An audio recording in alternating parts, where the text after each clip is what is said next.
the gun fired, Chris Brasher went into the lead and I slipped in effortlessly behind him, feeling tremendously full of running.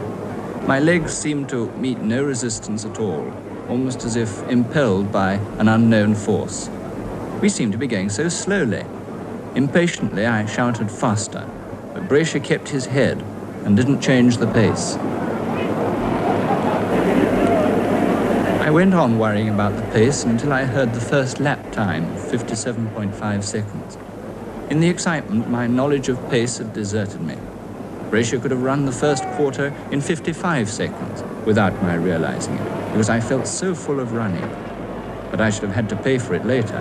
Instead, he had made success possible.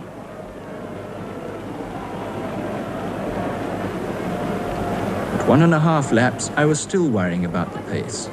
A voice shouting, "Relax," penetrated to me above the noise of the crowd. I learned afterwards it was Stamford's. Unconsciously, I obeyed. If the speed was wrong, it was too late to do anything about it, so why worry?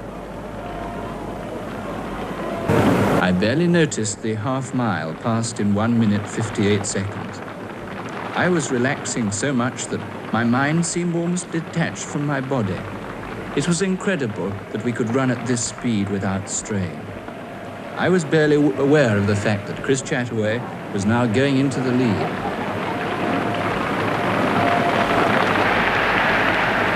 At 3/4 of a mile, the effort was still barely perceptible. The time was 3 minutes 0.7 seconds, and by now the crowd was roaring. A 4-minute mile was possible.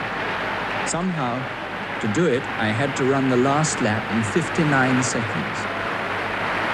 Chataway led round the next bend, and then I pounced past him at the beginning of the back straight, 300 yards from the finish. I had a moment of mixed joy and anguish when my mind took over.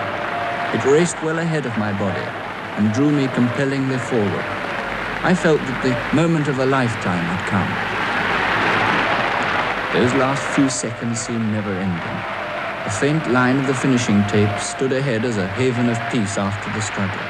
I leapt at the tape, like a man taking his last spring to save himself from the chasm that threatens to engulf him.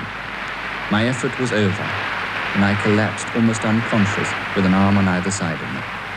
It was only then that the real pain overtook me.